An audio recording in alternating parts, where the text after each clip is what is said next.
Hello, what's up everyone? Welcome to a new YouTube video. During this video, I'll be showcasing the mid-game version of my lightning build, a lightning sorcerer build in last Epoch, and let's just get right into it with the abilities. That's the main thing that kind of changed in this build. Well, I've got new specialization nodes, so I could specialize more skills, and I wanted to tell you guys what changed since the last time. Since last time, a little bit different. So, Lightning Blast didn't really change all too much, although my damage did really go up. The main thing which I did was front-loaded. I removed the points because right now I'm trying out if Chain Lightning and Convergence will help, just for the single target damage for bosses. But if you don't like that, because this costs 6 mana per cast, and I'm gonna try it out to see if it works or not, but I still need 1 level for that. But I would say else just put the points into front-loaded. So basically what happened last time, same thing. You're going to put some points in Arcing Power, get Storm Razor so you can get double and quadruple cast. And after that you point more points into Arcing Power, Close Circuit, Surging Influence. So you can also cast on yourself, get the extra damage, get Lighting at you, get the Aegis from it, Storm Razor for more crit chance. And that will all work very well with the build. So then there's a little bit of a choice you can make between you want to make it Convergence and actually make it cost mana, or then if not, just put everything into front load, so it will cast the single target will just do 20%, 40%, etc. more damage. Then for static, first thing I went, it was straight to the right in the build. I also have kind of like the planner on which way I went for the early game levels and how I put my levels in. So I just went straight to the right, put a point to the overload and a diode, so I could get unlimited power, which casts the lightning blast through your static. If it has, I think, at least 80 charges, it will cast it. Also, if it costs mana, then this will cost more charges, but most of the time this is very nice. And also did 1+, so it hits 2 enemies. It's immediately double damage for like 40%. I don't think putting this too many points to this, because it is random, is worth it. But it is just nice that now it just hits 2 enemies instead of 1, which really increases the chance of enemies getting hit.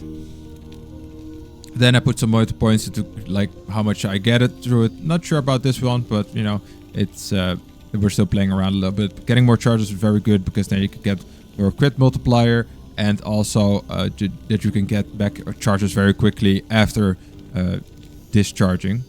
And then also with the Empower and Electrify, you can get base crit chance increase, which really increases the power by quite a lot. Each point just puts a few thousand on your damage per second. Then Static Orb, your kind of CC main AoE ability, which costs a lot of mana.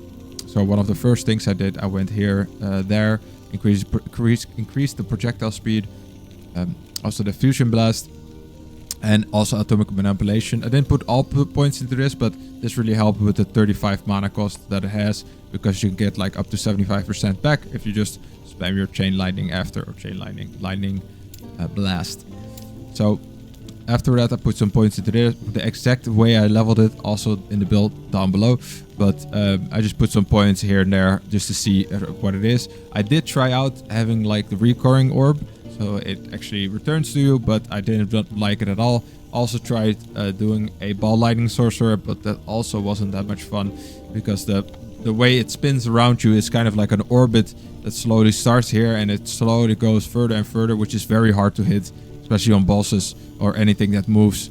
Maybe if you have like 5 of them, you could do something fun with it, but I just didn't think it was that practical. I just liked it more that I just shoot it away. I know where it explodes, I know what's gonna happen, and it's a fast projectile.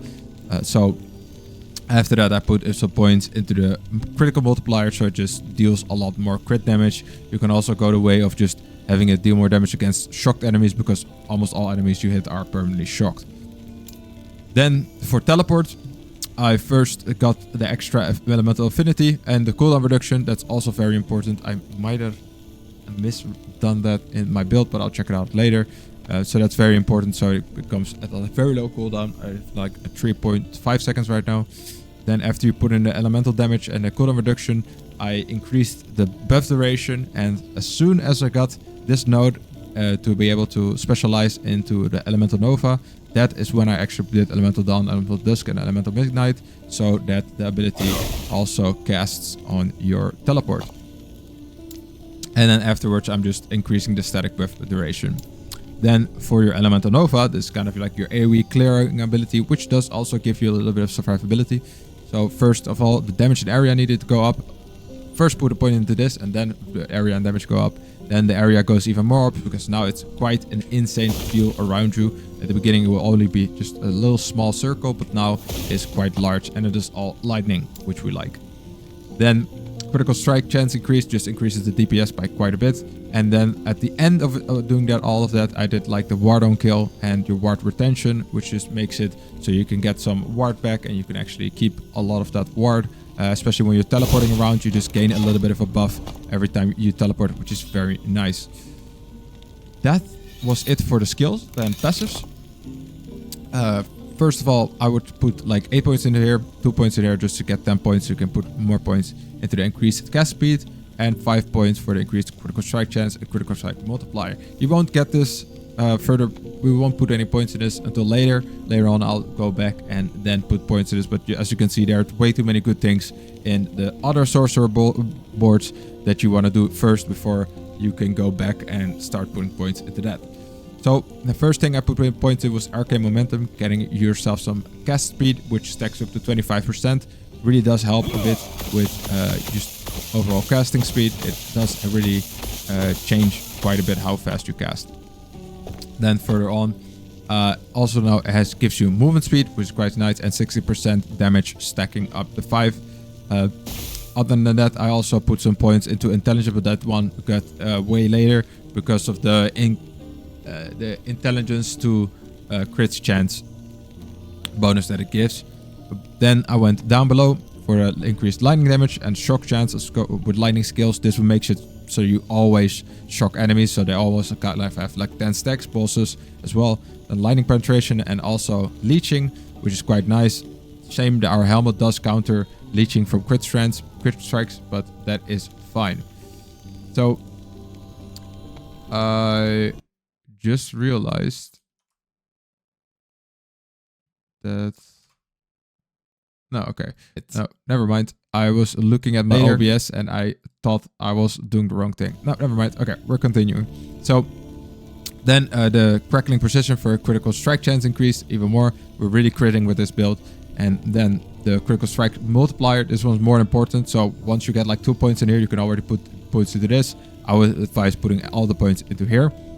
Also 1 point into Arcane Insight just to have the 5% chance to gain for 5 seconds a good buff that increases your elemental damage by 20%. I think it's quite nice for 1 point, and also you gain 1 intelligence, which is never a bad thing. Then Spell Slinger for the spell damage and also mana regen. Mana regen is also always great. And at the end, the Recollection for 20% cooldown reduction and Spell Slinger. Make sure if you get Spell Slinger that you actually do have above 200 mana, because then it actually becomes quite a nice passive to have. If you don't have it yet, maybe invest some points into Mana Shell or any other mana increasing passive points. There are also some here that you could maybe invest in, but I haven't checked those out yet. But for now, this is all just the build that I've chosen. Okay, I think idols was also a thing. On the build, I really tried to see like what are just some good things you want on idols, but I'm not really an idol expert. As you can see, these are just a bit of mostly just random idols, but this one's very nice though. Static charge surges generated per second. That's good.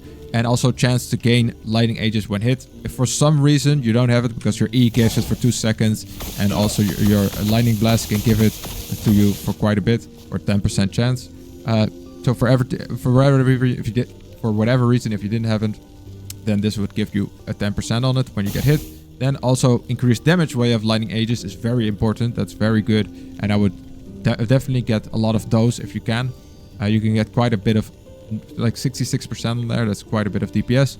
Also damage reflected, so you could just deal damage back to them. I think it's quite nice, but it's not really that good. I would say this one with the increased damage is very important, and also gaining static charges per second, because now I could just cast it and it's just gaining without me even doing anything, and if you're moving, it gains back very quickly.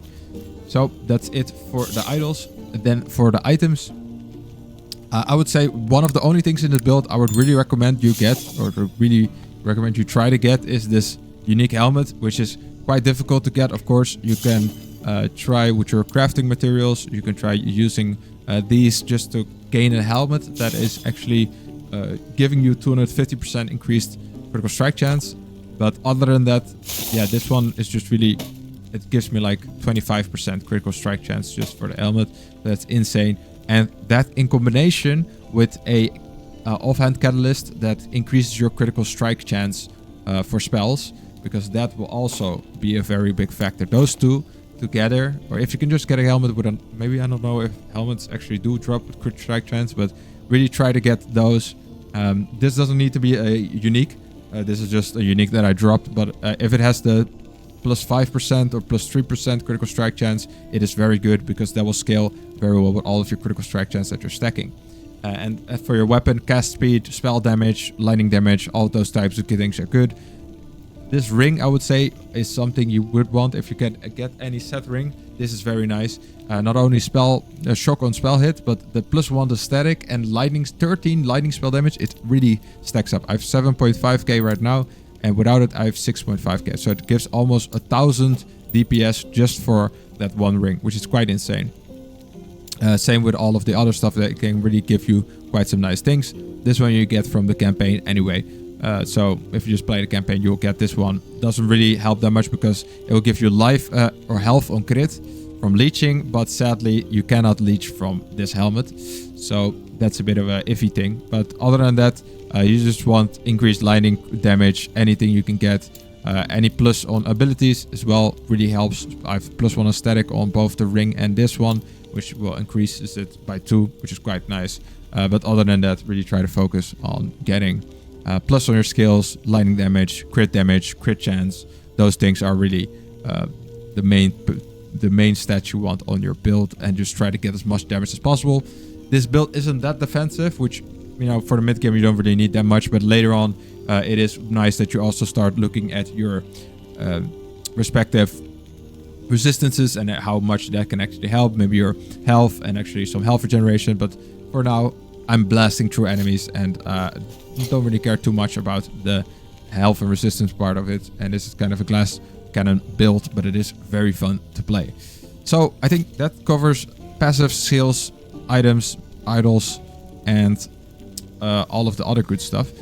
I think I haven't skipped anything. Yeah, for a loot filter, I'm playing around a lot with the loot filter, but basically all of the favorite affixes are things that will get recolored, and I basically hid everything else that was not on there, and then I do just view any exalted set or unique items, which I will need to create a filter for later on as well. But for now, that's everything I'm filtering, and I'm gonna do a little demo of how it actually works when you're in the game. I recently unlocked this game mode. I don't fully understand it, but as far as I know, I could just showcase you here with enemies how everything works. I'm insta-killing most of the smaller mobs, and if there is a monster like a rare or epic elite mob, then you would want to just press R, get near them, press R, and then most of the time they're dead before they can even do anything.